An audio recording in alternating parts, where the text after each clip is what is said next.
Shalom, everyone. We are here today for another update with Gilla Treibich and Roy Shepashnik. And we've got lots of news, lots of things are happening. And so we'll move right in. If they can join me, we'll get into talking about what all's happening. First off, hostages were released. And that was a very, very big thing. More hostages, but tell us from y'all's side. We've seen Fox News, we've seen the news reels and everything, but there's always more coming from you. Right. And this. Hi, everybody. I'm Gilla, your friendly tour guide when you come to Israel.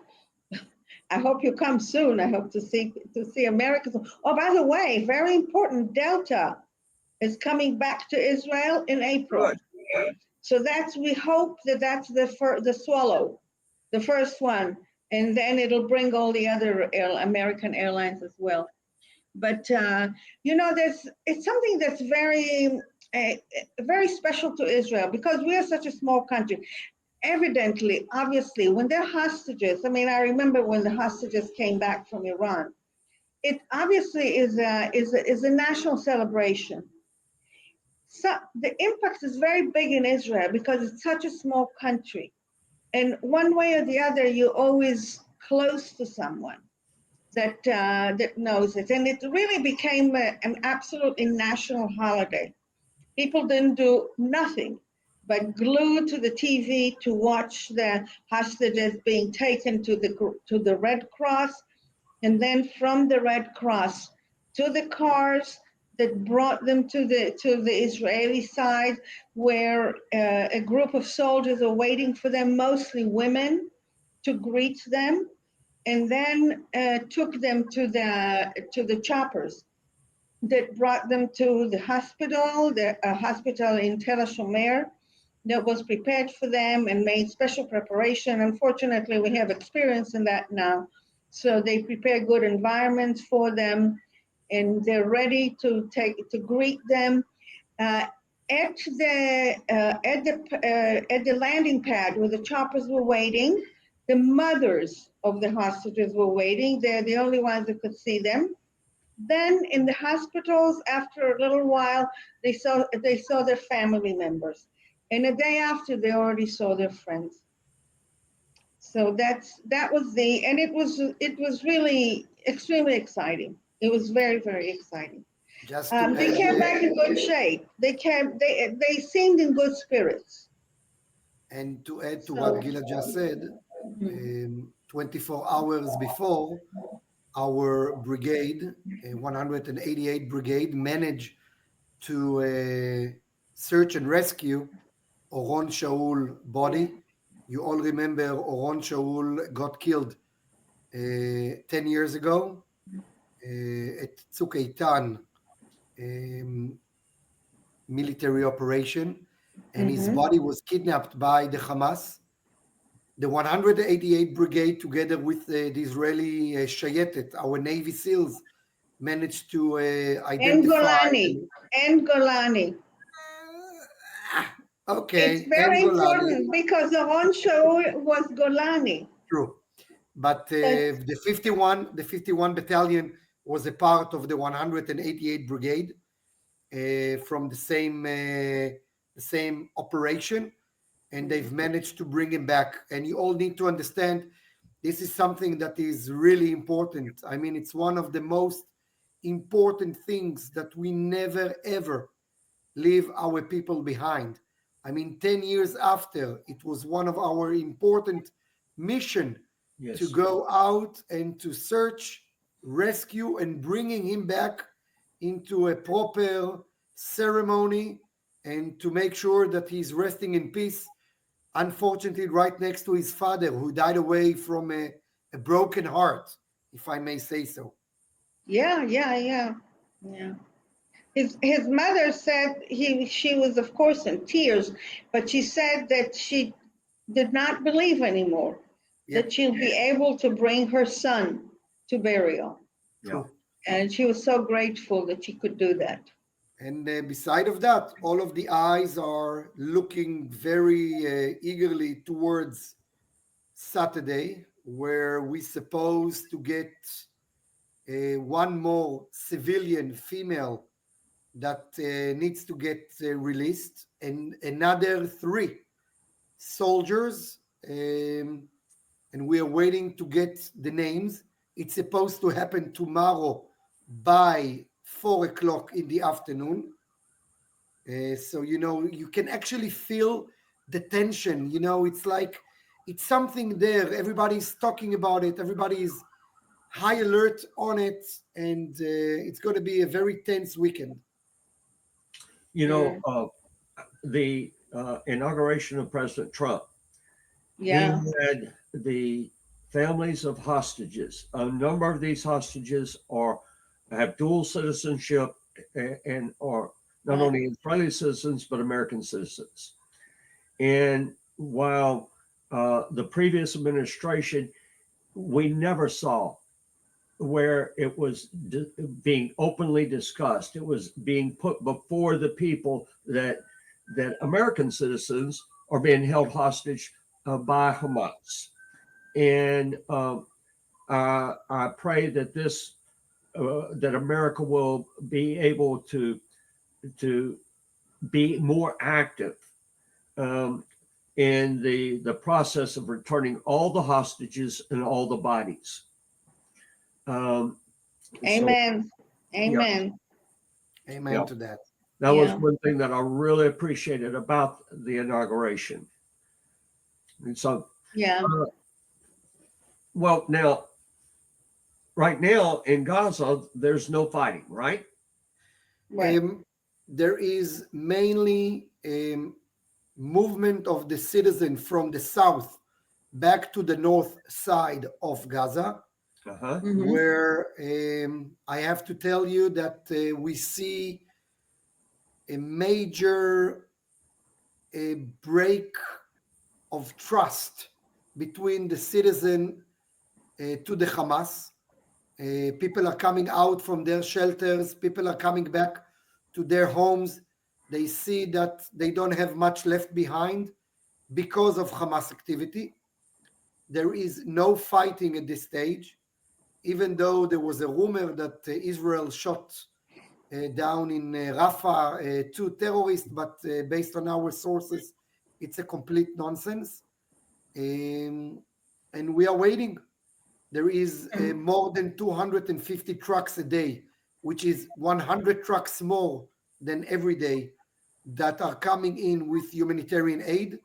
And that shows a very important build-up of the relationship, if I may say so like that, between Hamas and Israel, helping the citizen. But Mm-hmm. beside of that, the negotiation for phase 2 has started. So if you all remember, phase 1 is 42 days. Last week, 3 hostages. This Saturday, 4 hostages, until it will reach to 33 in total. That will be the end of phase 1.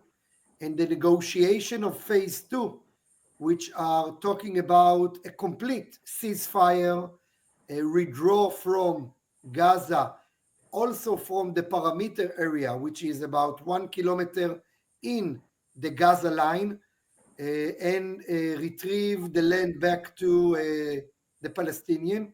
Those negotiations already started. One thing that it's important to mention is that the Palestinian Authority got involved also in Gaza. And I think that's one of the most important breaking news. We all remember that in 2005, when Hamas took over in a very brutal way from the Palestinian Authority the control over Gaza, and now the Americans and Egyptian together with Israel, starting to talk loudly about handing over the Rafah cross, which is a very important humanitarian cross checkpoint between Israel and Egypt. And once it will be controlled by the Palestinian Authority, it may gain a different alternative for the Hamas controlling over the Palestinian over there. Right. From an international point of view, the Palestinian Authority is the only one authorized to look at passports of people and to stamp their passports to let them go in and out. I don't know, there's rumor that people are going out. People are leaving Gaza. I don't know how true it is, No, but that's the rumor. it's But something it's that is just a rumor. it's a That's rumor. false. Look, people are understanding that you can't leave Gaza. You can't leave Gaza, not to Israel, that's for sure. Let's face it, guys, Egypt doesn't want to get the Palestinian. We have been through that so many times in the past. We all remember that Sadat, when he signed the peace agreement, when he was offered to take over Gaza, he said very clearly, that's your problem. Thanks, but no thanks. Things, but not things. Right.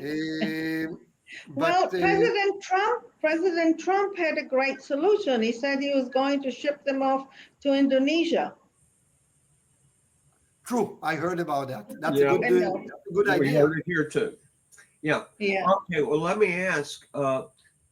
What about Judea, Samaria? I know Yeah. that there have Hang been on one moment. He also, I know Trump said millions of things, but one of the greatest things that he said is that there's a beautiful seashore in Gaza, and he wants it to be the big Riviera, the big Riviera for the Middle East. It could be. He'll turn it into the Riviera of the Middle East. I remind you that in 2005 they said that Gaza will be the next Singapore. Yeah, Right. Yeah. true. Okay. Okay. Let's Judea, hope. Samaria, Janine, what's going on? Right now, as we speak, there are three different battalions, three different brigades that are operating in Jenin and Shechem, mainly to take out a weapon that has been smuggled by the Iranian through Jordan.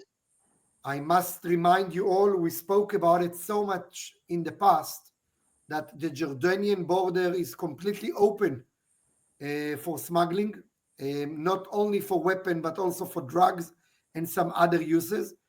Israel is trying to take over that area because Hamas in Gaza is out of military capabilities and is trying to escalate the situation through Hamas in the West Bank. And the main reason is to create a kind of a pressure on the Israeli public opinion when it comes to the kidnap deals and about the situation in Gaza. It's everything connected one to another, no matter how you see it. Yeah, that's true. Mm-hmm. So the military operations that have been taking place there, have they been very successful? What kind of progress is being made?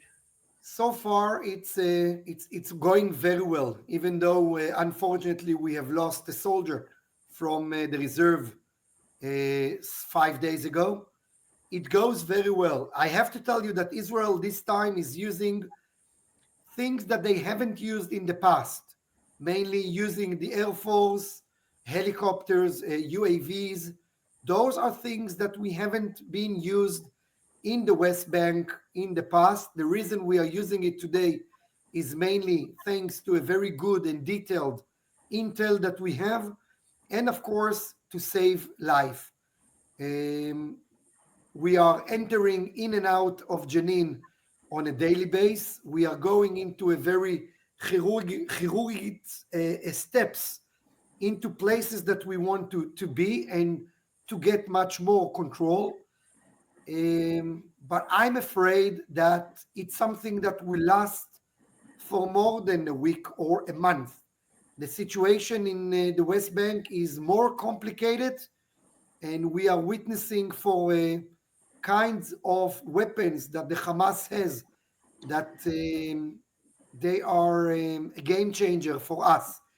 We are talking even about rockets that can be fired from the West Bank into cities like Kfar Saba, Hedera, and more, and can jeopardize the situation over there. And even more than that, there is a very high amount of explosive that they are using. That's why the army is working very hard over there as we speak. And there are many, many cities, Jewish cities in there, such as Right. Itamar, Shiloh. Correct. Uh, Correct. now, Gila, correct me if I'm wrong. Jenin is about the location biblically for Dothan. Is that correct? Well, it's Where, the where, city Ir. It's called Ir, and Irganim? it's the capital of the Dothan Valley.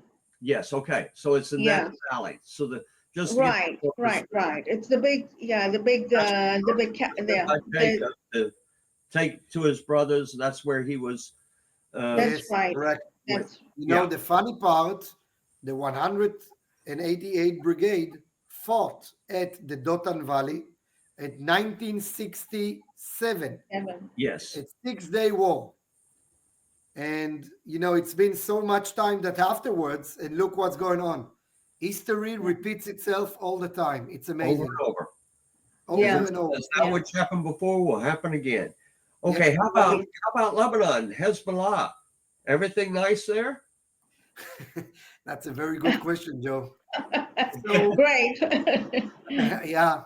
Look, on Monday, officially, we're supposed to move out, withdraw from Lebanon back into the international line. However, based on the ceasefire agreement that we had with Lebanon, by the way, with the supervision of the Americans, the Lebanon army was supposed to take over any kind of barracks and facility that Israel is leaving behind. It started very well at the beginning, but right now we see a very big movement of Hezbollah soldiers or terrorists. I don't think they are soldiers, trying to take over in the sky of Lebanon army uniform, and they're trying to take over those critical spaces. Uh-huh. Israel has announced that the Hezbollah has done more than 500 different violations of the agreement with proven footage and recording of exactly what goes on over there. Israel announced that on Monday they will not withdraw from that area. Right. Hezbollah leader said today that if that will be the case, then on Monday they will start their retaliation back. From what I understand, the current new administration is very much involved in order to make sure that Lebanon is taking over and Israel will gain a couple of more days, but eventually will move out. Things are very sensitive at this stage. We see it from the army perspective that we are waiting more and more and getting more intel. I have to tell you one important thing. If we will need to attack back, I have no doubt that Israel will do it immediately, because right now we are coming from a completely different point of view of what we were before the 7th of October. Yes. Yeah. Yeah. Well, also what we hear again, I mean, I don't know if it's exactly true, but the Lebanese army is actually, there's a lot of people who are cooperating with Hezbollah and allowing them into the positions that were vacated. They're allowing them back. So the Lebanese army is not taking over for Hezbollah, but in many cases cooperating with Hezbollah, which Yeah. was a big problem after the Second Lebanon War. We never enforced it then, but that's a really big problem because you don't know who is Lebanese army and who is Hezbollah, or you have True. Hezbollah dressed in as Lebanese True. army. So that's a big issue. Yeah. And just to say something else, we all need to understand at the end of the day, a Lebanon army soldier is majority of the time is also an activist in the Hezbollah terror organization. Right. Okay, so he can wear the uniform, he can get paid by the Lebanon army, but at the end of the day, his loyalty is not to the Lebanon army. His loyalty is to the Hezbollah terrorist organization. And at Right. the moment of truth, he will do what Hezbollah is saying and not what Lebanon army is saying. And that is one of the biggest challenges that Lebanon as a country has right now. And the new president that was elected over there mentioned that several times, that he needs to rebuild himself. We are talking about the police, the army, the entire law force, that he needs to make sure that first they serve their country and not terrorist organization. And that, I'm afraid, is a challenge. So as you're saying, Roy, the Barak Brigade is facing big challenges. Oh yeah. So And yesterday I was. there's only, I don't know if it's a secret, I don't think so. There's only 3 armored brigades in the Israeli army. No, you mean okay? Regular, On the regular regular, brigades. yes, Right, four right. actually. You have Oh 4 yeah, that that's on the right. regular. Gamut Vashesh, right. Yeah, You have a 4th one and in yes, the south, right. But it's really very little. it's It's little. very little. I And the remind you that. soldiers are stressed to no limit, and much even more so the reservists. I mean, they've So been serving. How many days have you been serving, Roy? I'm right now 475 days in the army, Okay, Yeah. which is that's amazing. it's like crazy. It's totally crazy. Yep. Well, Yeah, So yes, Joe. yeah. go ahead and say what you were going to say because I was going to somewhat switch topic.